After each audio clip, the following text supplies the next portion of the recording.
não clamará, nem gritará, nem fará ouvir a sua voz na praça. E o 3, não trilhará a cana torcida, ou não esmagará a cana torcida ou quebrada, nem apagará o pavio que fumega. Em verdade, promulgará o direito. E eu quero dizer para você iniciar essa mensagem dizendo que a razão da nossa fé é o Senhor Jesus Cristo. Que a pedra fundamental da nossa fé é o Senhor Jesus Cristo. E que a nossa esperança tem que estar toda voltada para Jesus Cristo. Esse texto, ele vai dizer, é um texto bem consolador. É um texto, é um bálsamo para o povo de Deus em tempos difíceis, em tempos sofríveis, em tempos angustiosos. Ele vai dizer de cana torcida e pavio que fumega. Ele vai dizer de dois elementos que estão no seu final. Uma cana que está quebrada, torcida, à beira de uma represa, cuja corredeza já está levando.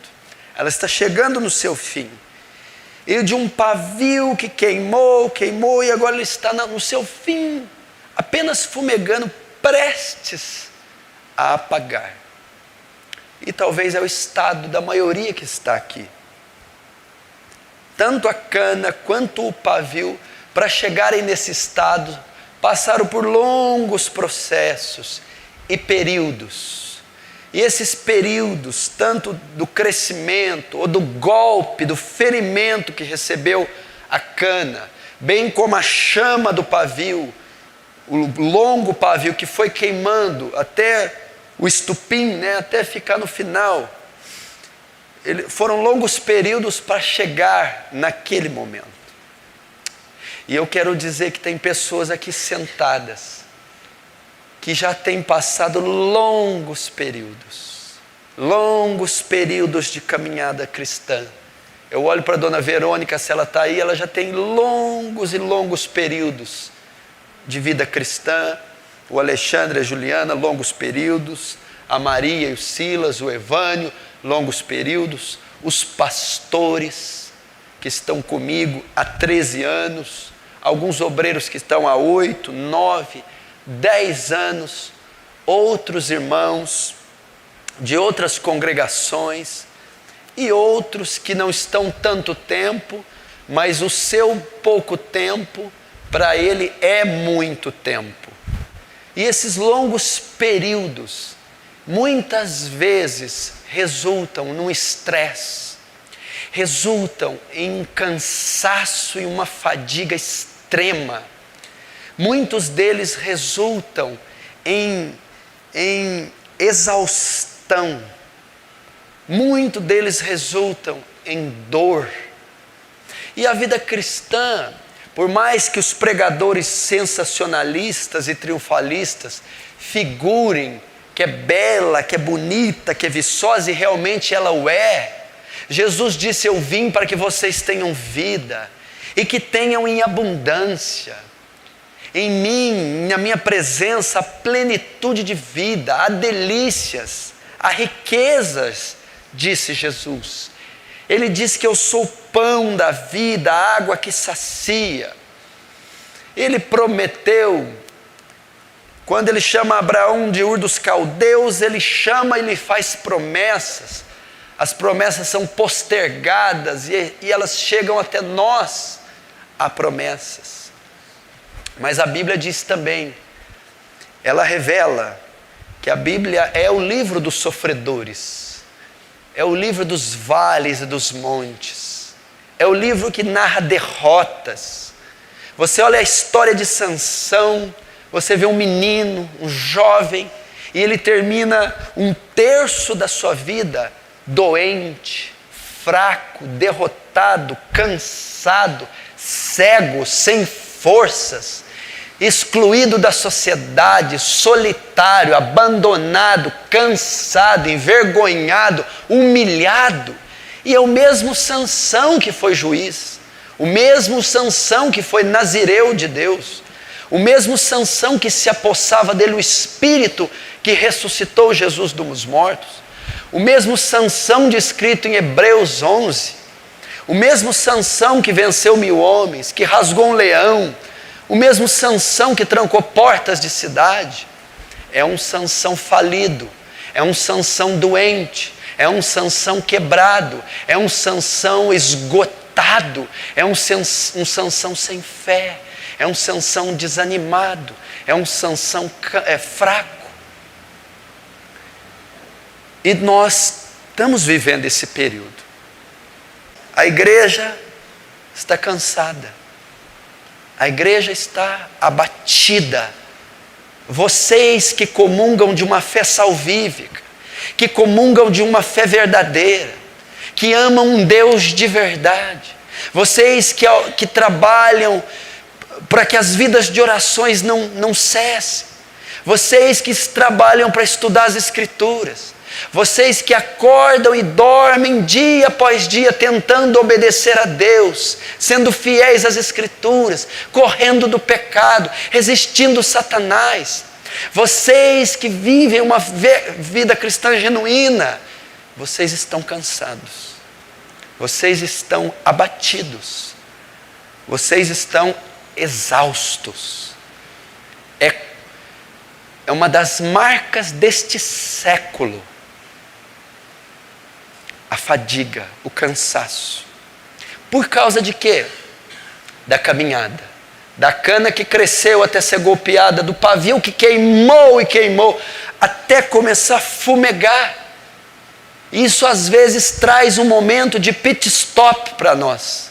Um momento de estresse, um momento de recarregar as baterias. Um momento que nós temos que dizer, eu não estou vivendo o vigor de Sansão, mas eu estou vivendo o cativeiro de Sansão. Eu não estou vivendo a força colossal e as vitórias, mas eu estou vivendo a transição da prisão para o palácio. Eu estou vivendo a incerteza, a solidão, o silêncio dessa era escura. Imagina Sansão quando aquele texto diz, e não sabia Sansão que o Espírito de Deus havia se ausentado dele. Quando Sansão se deu conta, foi quando os olhos foram furados, cabelo cortado, e ele estava numa moinha, no cárcere, moendo. Ali Sansão se deu conta que ele estava abandonado, que ele estava só, que o Espírito de Deus havia se ausentado.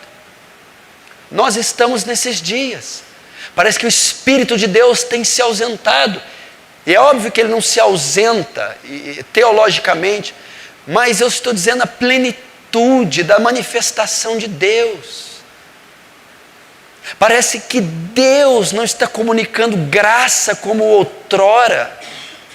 Parece que a plenitude dele não está, as fontes não estão jorrando quando em outro tempo. Parece que é um tempo de silêncio, de escassez, de frieza. E nós estamos sentindo isso. Você está sentindo isso. Não se vê grandes milagres como em outras épocas. Não se vê grandes manifestações prodigiosas de Deus.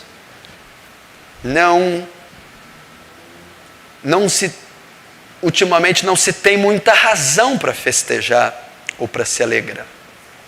E talvez a resposta para isso passa por tantas coisas, e a maioria delas são especulações, que muitas coisas Deus não vai nos dizer e Ele não tem a obrigação de dizer. Ou nós estamos enfrentando um período escuro, e a causa disso não é Deus, é na minha limitação ou na sua, que você entende que Ele não está manifestando o poder dEle. Que talvez 1/3 dos que estão sentados aqui sofrem de depressão. 1/3 dos que estão aqui sofrem de pânico. 1/3 dos que estão sentados aqui tem ansiedades agudas e convulsões. 1/3 do que estão aqui tem problemas sociais, conjugais, que fazem do problema o pilar da sua vida, o Deus da sua vida, o centro da sua vida é a solução de problema atrás de problema, seja um específico, seja a maioria. E talvez esses problemas, bem como os nossos pecados, sejam a causa de Deus não estar derramando o poder dele. Deve ter um porquê.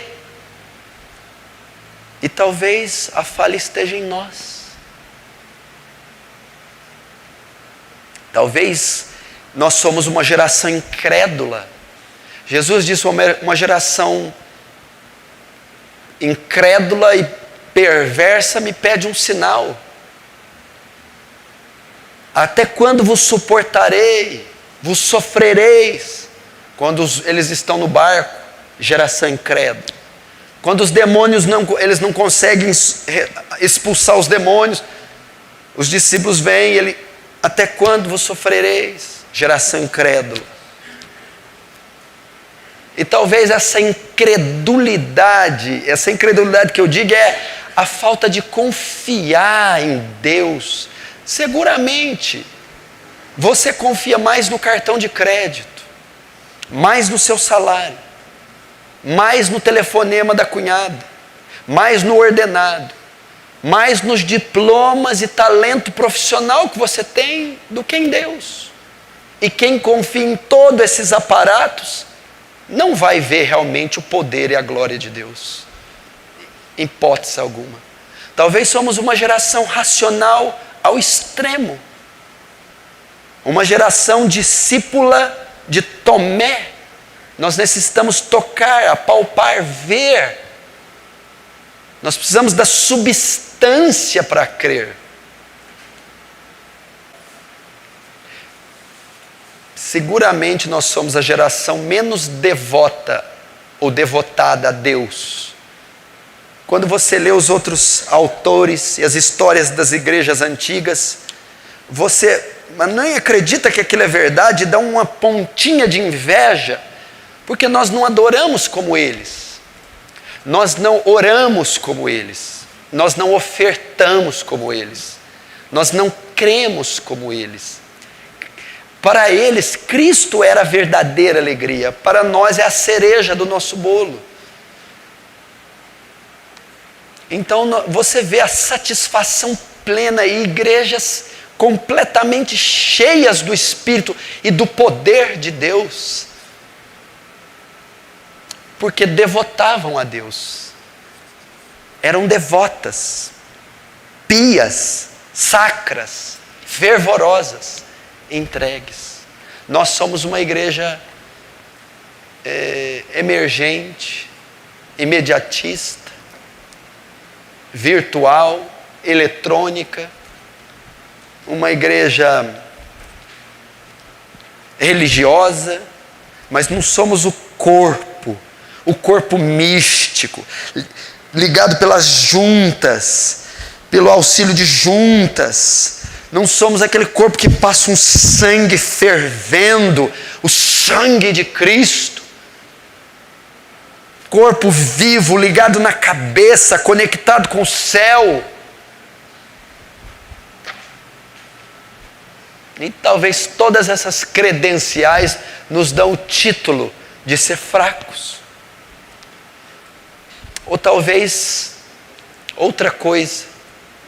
Quando esse texto foi escrito, esse texto iria se cumprir, ele ia ser lançado, ele ia convergir em quase 6, 8 séculos depois. O povo judeu teria chegado até o tetrarca Herodes, até Jerusalém, a Judéia, que estava sob o governo do Império Romano. A Babilônia cai, vem a Pérsia e assim sucessivamente até Roma. E o que estava acontecendo? O texto diz que Jesus ia se manifestar naquele período. E o período que Jesus nasceu e manifestou o seu ministério era de profunda escuridão. Até então era o momento mais sombrio da humanidade, mais escuro da humanidade. Havia muita dor na época de Jesus. Havia doenças, uma série de doenças. As pessoas morriam aos montões. Mulheres morriam nos partos, filhos morriam.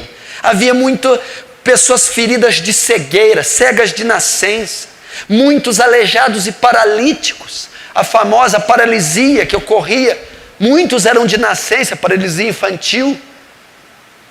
Uma doença proeminente era a lepra. Hoje chamam de hanseníase. A desconstrução da carne, da pele, vai apodrecendo e vai matando as pessoas, é contagiosa, não tem cura. Então as pessoas eram surdas, as pessoas eram cegas, as pessoas eram paralíticas, as pessoas eram leprosas. Havia muito adultério, muita promiscuidade, fornicação, divórcios. Havia na época muita pobreza, a servidão de Roma era violenta. O Império Romano subjugava o povo daquela época. Eles eram obrigados a pagar pesados impostos a Roma. Então havia pobreza, havia miséria, havia dor. E a única instituição religiosa era a seita dos fariseus, dos saduceus. Era a lei de Moisés interpretada pela obsolescência dos fariseus. Uma lei rígida, dura, que condenava, que julgava, que não podia salvar nem consolar Israel. Na mão de uma dúzia de líderes religiosos gananciosos, aristocratas, ricos. Esse era o cenário. A parte civil explorava todos os bens que o povo tinha. A parte religiosa subjugava pelo medo. Não havia esperança, não havia fé, não havia nada. Um cenário escuro. Imagina, o último profeta que pisara fora Malaquias, com Ageu e Zacarias. Desde então, nenhum outro tinha sido enviado por Deus. Período que chamamos intertestamentário, que vai de Malaquias, o último pequeno profeta, o último livro do Antigo Testamento, a Mateus, o primeiro do Novo. Esse período durou mais ou menos 400 anos, de Malaquias a Mateus, onde nenhum profeta vinha. Deus não estava falando mais com o seu povo. Não havia mais luz, não havia mais direção precisa, específica. E 400 anos depois, próximo à manifestação do Messias, esse era o estado de Israel. Eu acredito que nós estamos vivendo precisamente o mesmo estado. Quanto tempo a nossa nação não vê um profeta de verdade? Ou não vê uma igreja bíblica de verdade? Ou não vê uma teologia sacra e pura de verdade? Ou não consome uma literatura que seja de fato viva? Quanto tempo faz que não temos visto manifestações tidas como divinas? Silêncio da parte de Deus. E na semelhança, o mundo se encontra na mesma situação. Talvez não sobre o governo de Roma, mas eu vou dizer que hoje nós estamos sobre o governo daquilo que estava por trás de Roma e que é mais poderoso do que Roma. Hoje o mundo está sob o governo de Satanás, como nunca esteve antes. Satanás é o príncipe desse século.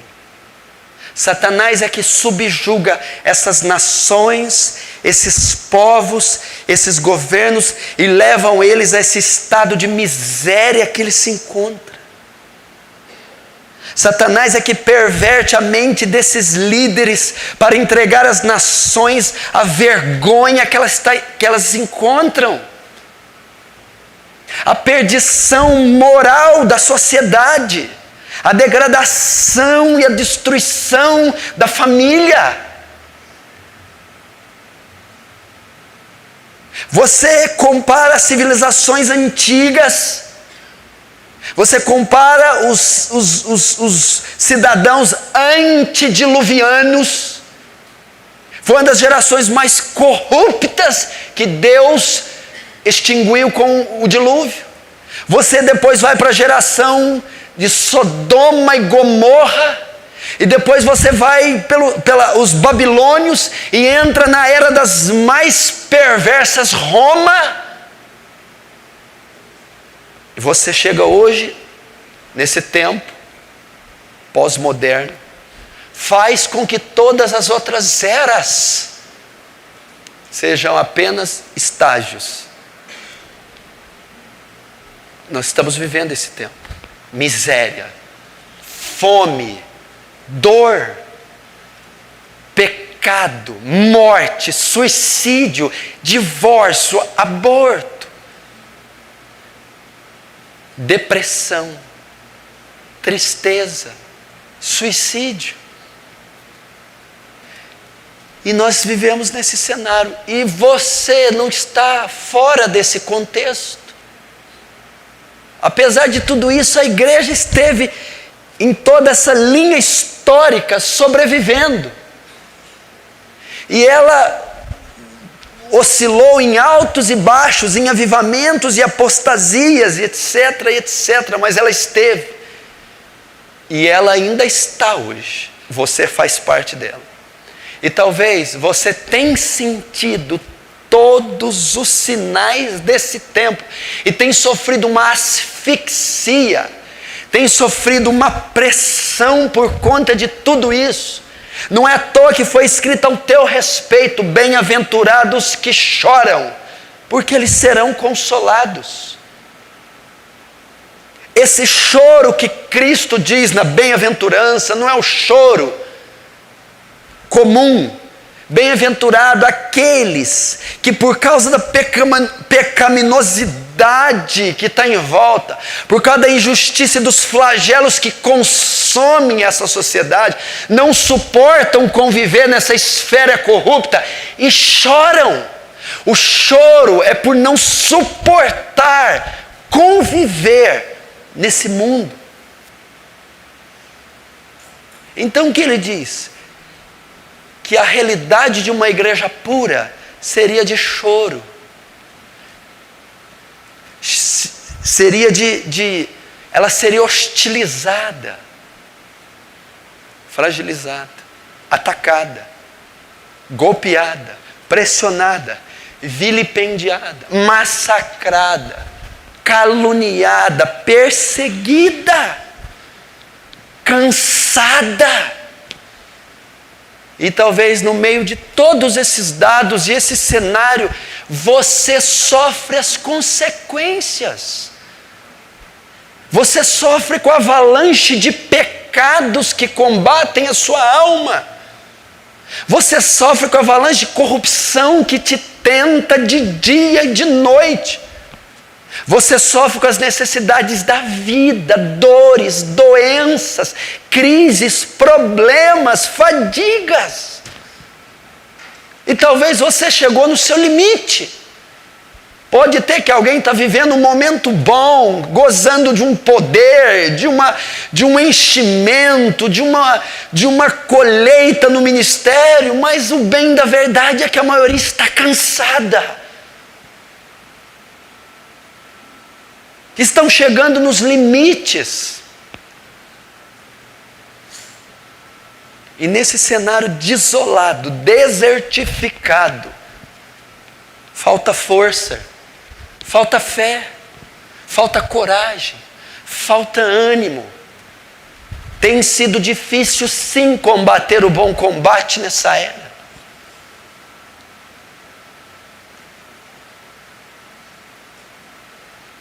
Ou talvez,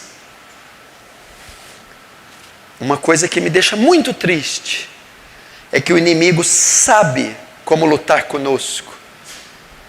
E que o presente século sabe. É quando ele vai se instalando na nossa vida. E ele vai fazendo com que nós abramos mão dos nossos princípios. E um a um eles vão sendo deixados. Princípios com os olhos, princípios com o dinheiro, princípios com o coração, princípios com a ética, princípios com a fé. Vamos abandonando princípios.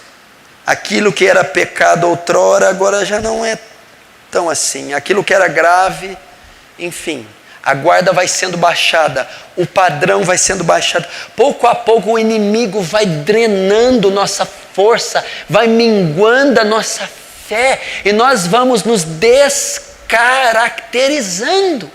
Homens fortes, poderosos em oração, fiéis às Escrituras, santos, mentes guardadas, retos em seus trabalhos, mulheres puras, recatadas, poderosas, vão começando a deixar a vaidade entrar, o mundanismo, a tecnologia, os prazeres, vão tomando conta e vão deformando a imagem de Deus em você. Você já não é mais aquele homem robusto na oração. Já não é mais aquela mulher de jejuns.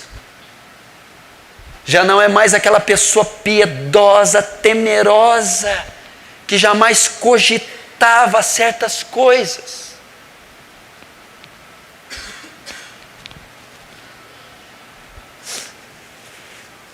Esse é o meu maior medo. Lembrar da onde caímos, praticar as primeiras obras, temor, que nunca haja em vós um coração mau e infiel para se apartar do Deus vivo. Tenho contra ti que deixaste a tua primeira caridade, o teu primeiro amor. Lembra de onde caíste, volta! E pratica as primeiras obras. Senão, em breve verei a ti, removerei de ti o teu castiçal. Talvez esse tempo. Talvez você está como o odre velho com o vinho velho. Tanto o odre como o vinho é velho. Velho, carcomido, putrefado, gangrenado, velho. Velho, um vinho velho, sem vida, sem energia, sem nutrientes, sem propriedade, vinho velho. E Jesus, ninguém deita vinho velho, vinho novo, em odres velhos. A nossa questão, Jesus, não importa o vinho, o odre, eu só preciso do vinho novo, Jesus. Eu não quero discutir com o Senhor do odre, do pano, do remendo. Me dá este vinho urgentemente, que é a vida de Deus, que é o santo evangelho. Senhor, rompa os odres se for preciso, rasgue os panos, queime, ponha na fumaça, mas nos dê o vinho novo, Jesus. Esse era o cenário daquela época. Odres velhos, vinhos velhos.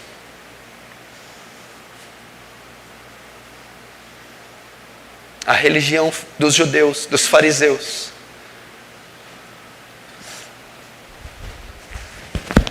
E falando pessoalmente, talvez o que eu falei não é para o seu contexto. Nós estamos entre humildes, entre pessoas que têm uma fé simples e trabalham, são donas de casa, são pessoas felizes, mas não entram num contexto tão amplo e profundo. E talvez você não entende porque sofre tanto com remédios, está tão doente. Talvez você não entende, meu homem que está aqui, pai, profissional, porque você é tão nervoso.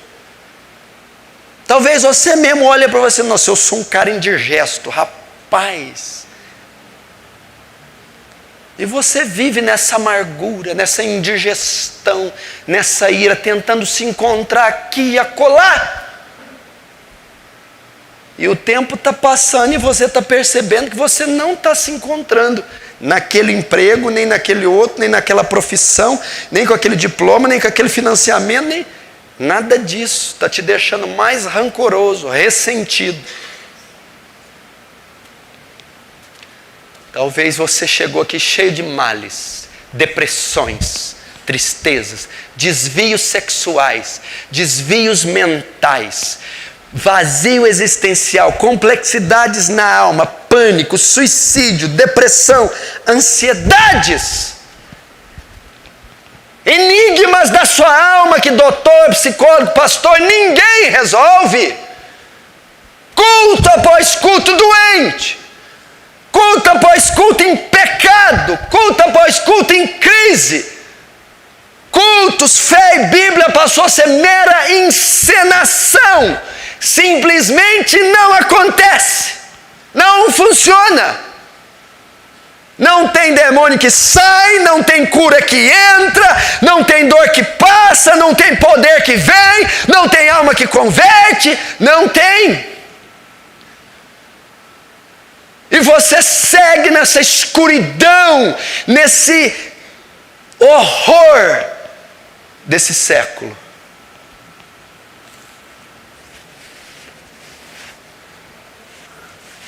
E talvez você chegou hoje no seu esgotamento.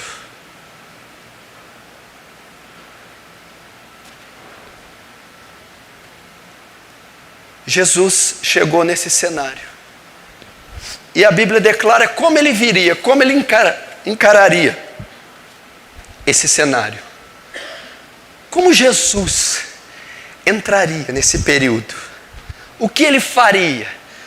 Imagina quando ele chegou, Pilatos, Herodes, César, Anás, Caifás, adultério, lepra, surdez, paralisia, pobreza, heresia, esfriamento, apostasia, incredulidade, escuridão, trevas.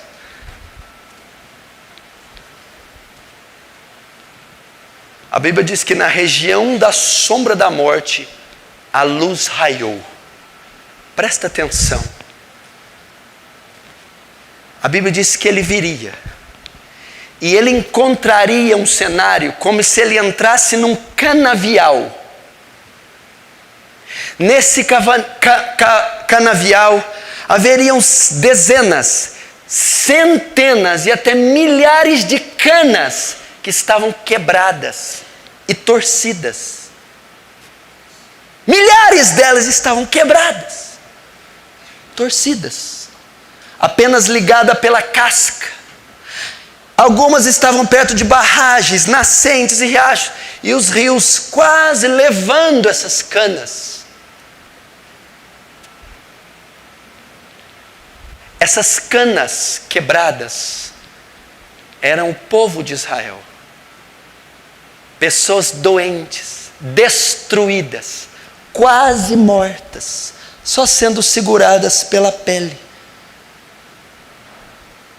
Talvez é a sua vida, você está aqui hoje como uma cana quebrada, surrada, esgotada, torcida, e tem uma torrente quase te levando. Talvez você chegou no seu limite e tem vontade de rasgar essa camisa e dizer: eu vou morrer, minha ferida não admite cura, meu casamento nunca muda, o pecado nunca sai, eu nunca deixo de ser uma vergonha. E você está lá. O que vão te exigir mais? O que você pode dar? Você já não tem uma gota de fé, uma gota de força, uma gota de nada. Está no seu limite. Quando Jesus chega e vê aquele canavial e vê centenas nesse estado, torcidas, trilhadas, quebradas, jogadas no chão. sem qualquer valor próprio, sem qualquer força, sem qualquer identidade, perdidas. Talvez as lutas da vida, a caminhada cristã, o século atual, o diabo, o pecado, as frustrações, seja o que for, torceu você. A opressão de Roma, os pesados impostos, a lei dos fariseus, o próprio pecado, as enfermidades, fustigaram aquela geração.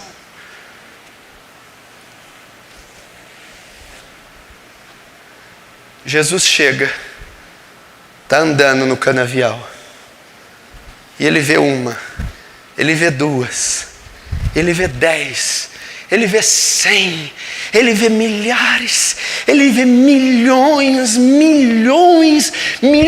de canas torcidas, secas, prestes a serem levadas, prestes a morrer, sem nenhuma condição de voltarem, sem nenhuma condição.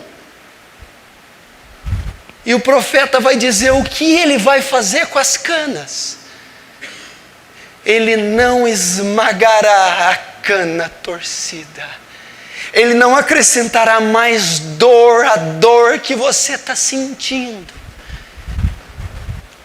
Ele não colocará mais peso do que você já tem. Essa é a missão de Jesus. Ele veio, meu irmão, ele veio curar aquele ramo. Ele veio remendar aquele caule. Ele veio reerguer aquela planta. Ele veio fazer um curativo. Essa é a missão de Jesus. Jesus está aqui para fazer isso com você. Se você é essa cana quebrada, se você não aguenta mais, eu não estou falando para aquele mais fraquinho, aquele que você está pensando, é para você, Tiago, é para você, Alexandre, é para Marta, é para o pastor Cunha, é para Verônica, é para o Nelson, é para nós. A esperança é que Jesus vem curar. Eu não esmagarei a cana quebrada. Olha o que Paulo vai dizer a respeito dele. Bendito seja o Deus e Pai do nosso Senhor Jesus Cristo. O Pai das misericórdias e o Deus de toda consolação. Ele é o Pai das misericórdias. Ele é o Pai que cura, Ele é o Pai que consola, o Pai que ata, reata, reconstrói, constrói.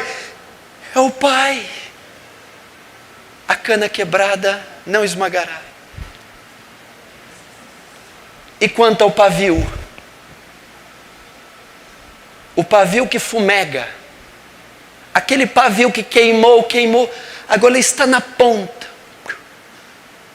Está apenas com aquela coloração alaranjada, apagando, extinguindo. O paviozinho está no fim de ser extirpado.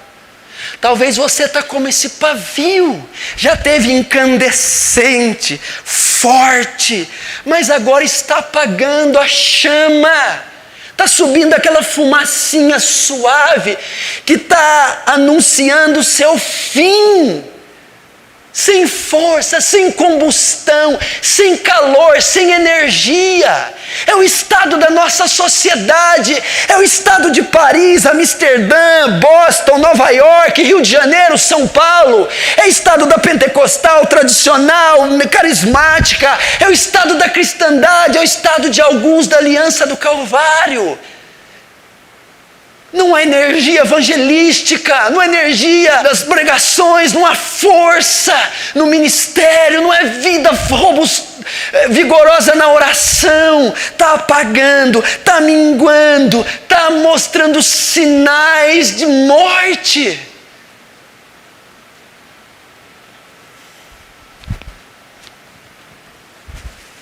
E o Messias vai chegar nesse cenário. Porque veja bem, o cenário foi colocado para a vinda dele. Estava desse jeito. Semelhante aquele tempo, ele vai voltar outra vez e o cenário vai estar semelhante ao dia da vinda, quando ele voltar. E ele está dizendo que para você que esse morrão, pavio, ele não apagará o pavio que fumega. Ele não pegará o último brilho que você tem, a última chamazinha, e assoprará. Ele não fará isso. Ele não vai acabar de pisar em você. Ele não vai acabar de esfriar, mesmo estando no estado que você está. As pessoas eram culpadas pelo estado delas. Não era só a opressão de Roma, não era só os 600 mandamentos a mais que os fariseus colocavam na lei, era também culpa deles, tropeços, falhas, pecados, incoerências, idiotices, tolices, quedas. Mas o Senhor disse: eu não vim derrubar mais o que está caído, eu não vim matar mais o que está morto. Eu não vim fazer isso. Então Jesus chega e diz: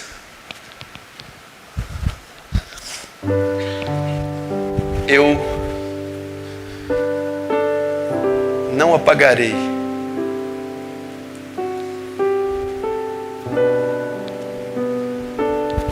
a torcida que fumega, o pavio.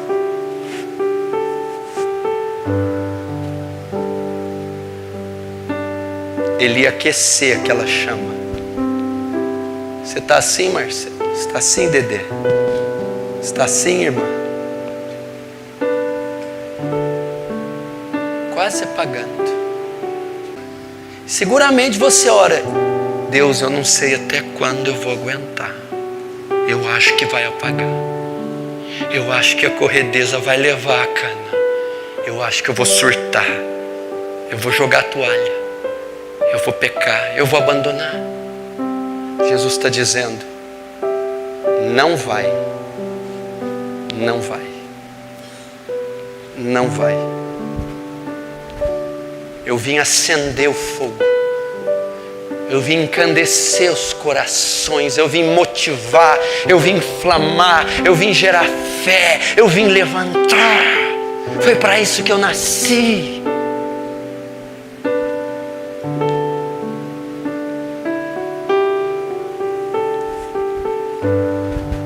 E ele vai dizer assim: não clamará, nem gritará, nem fará ouvir a sua voz na praça. Ele fará isso gentilmente. Ele é um cavalheiro. Ele não obrigará ninguém a servi-lo. Não clamará, não gritará, nem fará ouvir a voz nas praças.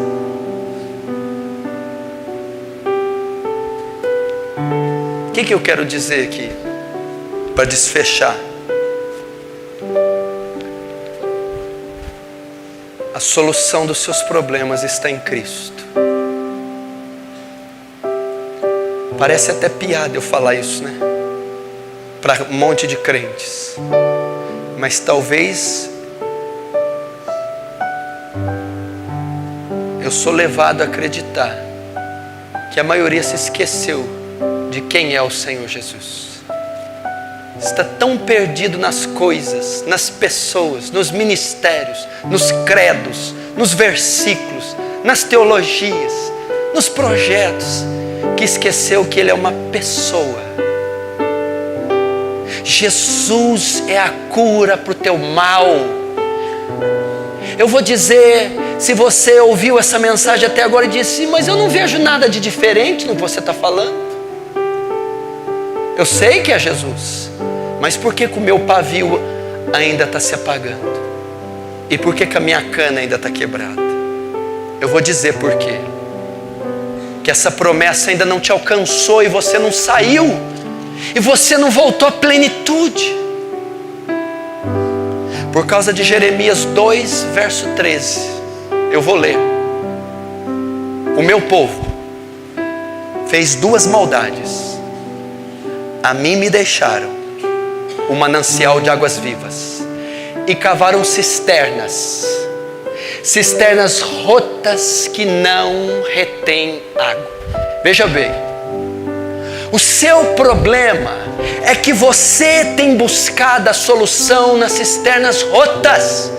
Está dizendo que ele é o manancial de águas vivas, que Israel deixou ele o manancial de águas vivas e cavou cisterna que tinha fendas, buracos. Essa cisterna não retinha água. Israel depositava água, vazava, e toda vez que Israel ia estar, estava com sede. Dando um exemplo, que eles deixaram o Deus vivo para adorar os ídolos. O Deus vivo era o manancial de águas vivas, e os ídolos eram as cisternas rotas. Está cheio de crente aqui bebendo de fontes rotas. Está cheio de pessoas aqui que estão trilhadas, torcidas ainda. Está cheio de morrão, pavio que está fumegando ainda, porque estão bebendo de fontes rotas, porque estão esperando no homem, estão esperando na esposa, estão esperando no marido, no casamento, estão buscando e trilhando caminhos bem-sucedidos profissionalmente, estão buscando em dinheiro, em satisfação, em beleza, em cosméticos, estão buscando em sonhos profissionais, sonhos financeiros, sonhos conjugais, sonhos materiais, e seguem deprimidos, infelizes, irados, doentes, ansiosos. Por quê? Porque tudo isso são cisternas rotas. Carros importados são cisternas rotas. Sexo ilícito, casamentos indecorosos são cisternas rotas. Cisternas rotas. Romances, casos, vaidades, grifes, cisternas rotas. O próprio ministério é uma cisterna rota. A quantidade, a eficácia, a pregação, a igreja, o ministério em si são fontes rotas, são ídolos. Não podem nos preencher. Estamos buscando isso. Cisternas rotas. O aplauso dos homens, o reconhecimento dos homens, a glória dos homens, os números, as palmas, os elogios, as condecorações humanas, terrenas, materiais, são cisternas rotas, não retém água, fontes rotas.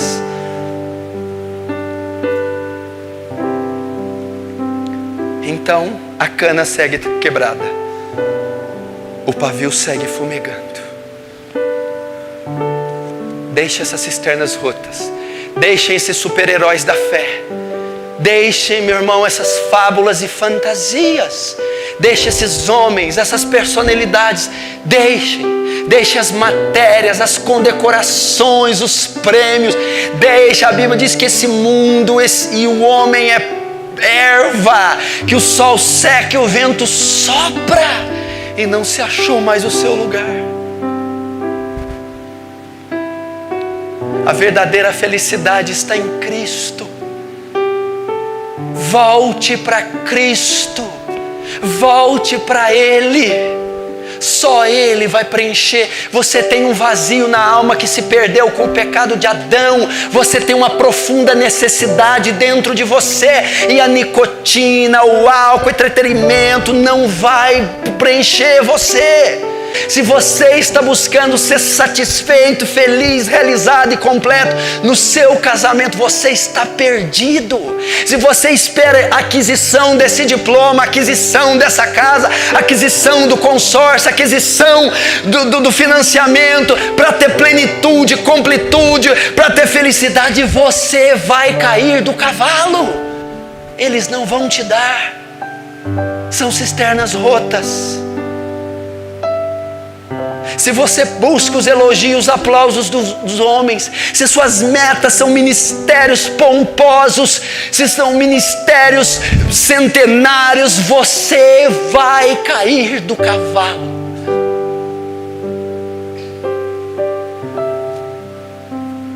Volte para Cristo. olharam para ele e foram iluminados, e os seus rostos não serão confundidos. Olhando para ele, para o autor e consumador da fé. É Cristo que você precisa, é da pessoa de Cristo, é honrar a Cristo, é devotar uma vida piedosa a Cristo, é se preencher nele, se satisfazer nele, se realizar nele, se entregar a ele. Deixa as cisternas rotas, deixa essas migalhas, deixe esses planos sociais, volte-se a Cristo.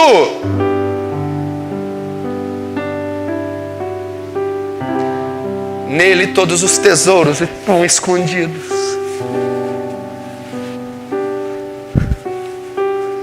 Deixe de desejar os altos galardões humanos. Cristo.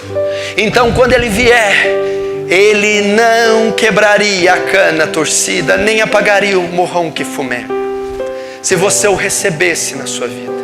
Eu quero convidar você que está aqui, eu quero convidar você, pastor, obreiro, diácono, batizada há 1 mês, há 5, há 10, batizada há 2 anos, 15, 40. Eu quero dizer, há um Salvador, há um Deus que pode te dar paz. Talvez você briga com a tua mulher, fustiga ela, engana ela, oprime ela, porque você não tem Cristo de verdade no seu coração, porque você precisa dessas mesquinharias para se realizar, para se satisfazer, para se autoafirmar, mas Cristo ainda não habita na sua vida, Cristo não preencheu o seu ser, Cristo não invadiu sua alma. Você precisa de Cristo. Você precisa desse manancial de águas inesgotáveis.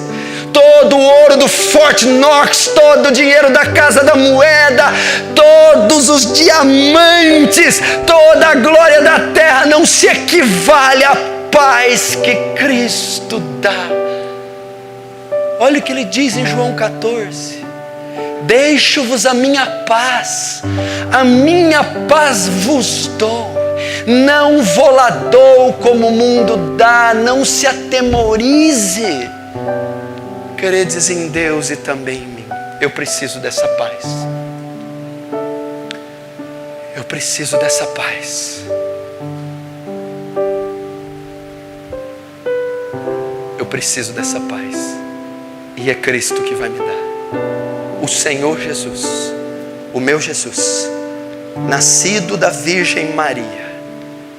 Isaías diz também: um menino nos nasceu, um filho se nos deu, e o principado está sobre os seus lombos, e o seu nome é maravilhoso, Conselheiro, Deus forte, Pai da eternidade e Príncipe da paz. Aleluia. Isso se cumpriu na Galileia dos judeus. Aleluia, aleluia. No povinho galileu nasceu o Salvador. Uma milícia angelical vai chegar e contemplar e dizer: paz na terra aos homens de boa vontade, glória a Deus nas alturas. E os pastores de Belém vão contemplar o Emanuel que veio à terra. Ele pisou nesse solo. Igreja, que bem-aventurança nós temos.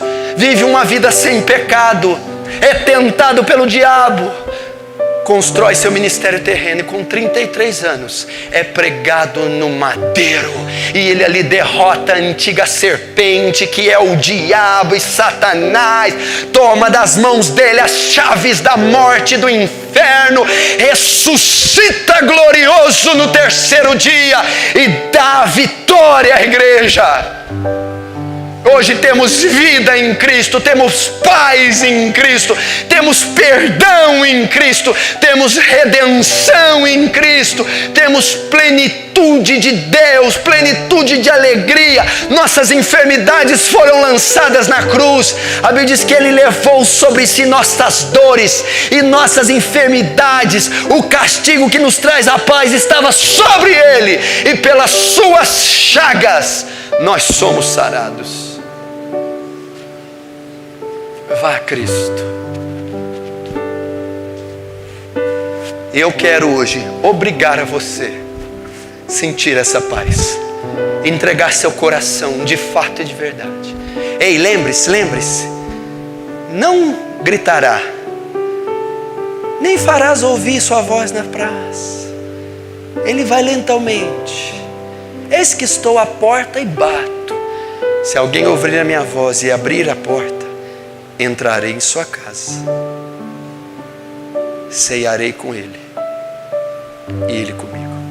Será que ele não está batendo na sua porta hoje, no seu coração, dizendo: deixe-me entrar, deixe-me ser senhor da sua vida, deixe-me conduzir tua vida, deixe-me conduzir teu casamento, deixe-me conduzir teus negócios, deixe-me perdoar teus pecados, eles são muitos, você não pode carregá-los. Desista de tentar ser bom para os seus esforços, desista desses atos religiosos, eles não funcionam. Apenas deixa eu entrar e levar eles sobre mim. Deixa eu remendar essa cana quebrada, pôr ela de pé. Deixa eu incendiar esse morrão mais uma vez. E deixa eu instalar a minha paz. Você pode sair daqui hoje o homem mais feliz do universo, a mulher mais completa e realizada da terra, sem R$1 no seu bolso, sem uma mudança física, mas com seu coração entregue a Jesus. Feche os seus olhos.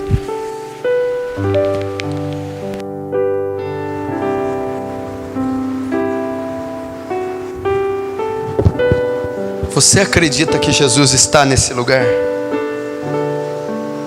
Não é para fazer a oração protocolada, não.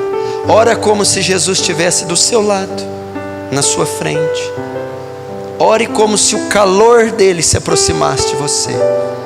Veja ele como um pai, dizendo: filho, pode falar comigo, pode me pedir, pode confessar a mim seus pecados, filho. Pode apresentar a mim suas dores, meu filho.